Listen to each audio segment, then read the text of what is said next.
बिहार की सियासत में एक नाम ऐसा रहा जिसके इर्द गिर्द सत्ता का ताज हमेशा घूमता रहा। वक्त बदला, सरकारें बदली, दोस्त बदले, दुश्मन बदले, लेकिन कुर्सी पर अक्सर वही शख्स नजर आया और उनका नाम है नीतीश कुमार। अब करीब 2 दशक तक मुख्यमंत्री रहने के बाद कहानी एक नए मोड़ पर पहुंच रही है। सियासत का ये लंबा सफर अब विधानसभा से राज्यसभा की ओर मुड़ रहा है। इसके साथ ही बिहार की राजनीति का एक पूरा दौर, एक पूरा अहद खत्म होने की दहलीज पर खड़ा दिखाई दे रहा है। बिहार की राजनीति में नीतीश कुमार उन नेताओं में रहे जिनके पास हमेशा सत्ता का केंद्र बना रहा। साल 2000 में पहली बार मुख्यमंत्री बने, लेकिन ये कार्यकाल केवल 7 दिनों का रहा।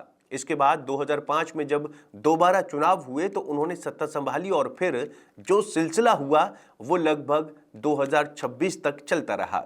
गठबंधन बदले, सभी साथी बदले, लेकिन मुख्यमंत्री की कुर्सी पर अक्सर नीतीश कुमार ही बैठे दिखाई दिए। हालांकि एक समय ऐसा भी आया जब करीब 9 महीने के लिए जीतन राम मांझी मुख्यमंत्री बने। 2005 के चुनाव में सत्ता संभालने के बाद नीतीश कुमार ने बिहार की राजनीति में अपनी मजबूत पकड़ बना ली। 2010 में जब चुनाव हुए तो उन्हें भारी बहुमत मिला और फिर वो मुख्यमंत्री बने। लेकिन जब 2013 में नरेंद्र मोदी को प्रधानमंत्री पद का उम्मीदवार बनाया गया तो उन्होंने भारतीय जनता पार्टी से दूरी बना ली। 2014 में लोकसभा चुनाव में उनकी पार्टी जनता दल का प्रदर्शन बेहद कमजोर रहा और केवल 2 सीटें मिली। इसके बाद नीतीश कुमार ने मुख्यमंत्री पद से इस्तीफा दिया और जीतन राम मांझी को मुख्यमंत्री बनाया गया। मगर ये कहानी ज्यादा लंबी नहीं चली और कुछ ही महीनों बाद नीतीश कुमार फिर से सत्ता में लौट आए। 2015 में बिहार की राजनीति ने एक नया मोड़ लिया। नीतीश कुमार ने अपने पुराने राजनीतिक प्रतिद्वंदी लालू प्रसाद यादव के साथ हाथ मिलाया। दोनों नेताओं की जोड़ी ने चुनाव लड़ा और बड़ी जीत हासिल की।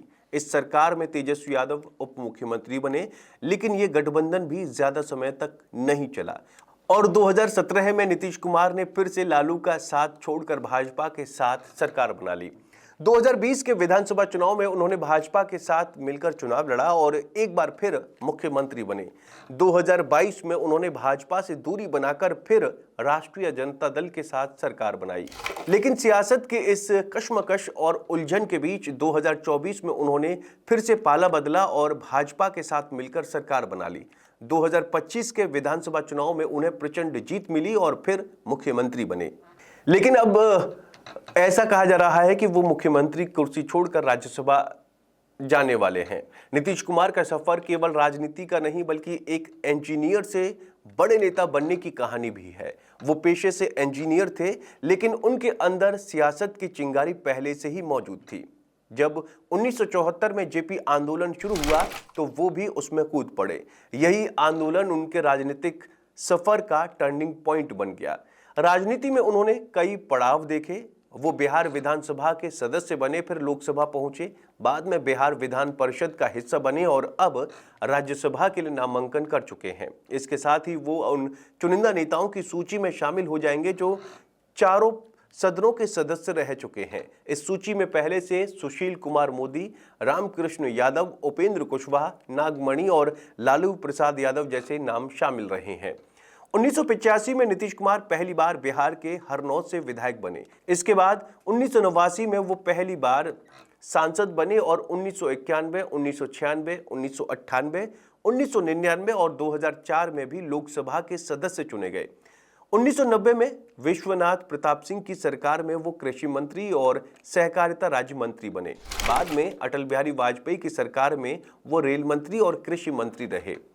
मुख्यमंत्री के तौर पर उन्होंने 10 बार शपथ लेकर एक रिकॉर्ड बनाया। करीब 20 साल के उनके कार्यकाल में बिहार में कई विकास हुए जिन्हें लोग लंबे समय तक याद रखेंगे।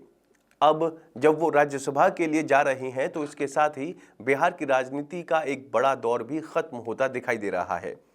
दरअसल बिहार की राजनीति पिछले कई दशकों तक 2 बड़े चेहरों के इर्द गिर्द घूमती रही, लालू प्रसाद यादव और नीतीश कुमार। दोनों ही जयप्रकाश नारायण के आंदोलन से निकले नेता थे। अब हालात ऐसे हैं कि जेपी आंदोलन से जुड़े ज्यादातर नेता सक्रिय राजनीति से दूर हो चुके हैं। सुशील कुमार मोदी, लालू यादव और अश्विनी कुमार चौबे जैसे नेताओं का संसदीय जीवन लगभग समाप्त हो चुका है। इस दौर के नेताओं में अब केवल नीतीश कुमार और रविशंकर प्रसाद ही पूरी तरह सक्रिय दिखाई देते हैं। इस तरह कहा जा सकता है कि नीतीश कुमार के राज्यसभा जाने के साथ ही बिहार की सियासत में जेपी युग का पर्दा धीरे धीरे गिरता नजर आ रहा है। पिछले करीब 36 सालों तक लालू और नीतीश कुमार के इर्द गिर्द घूमने वाली बिहार की राजनीति अब एक नए दौर की ओर बढ़ रही है, जहां नए चेहरे, नई कहानी और नई सियासत लिखी जाएगी। आपका इस बारे में क्या कहना है? कमेंट करके जरूर बताएं और चैनल को जरूर सब्सक्राइब करें।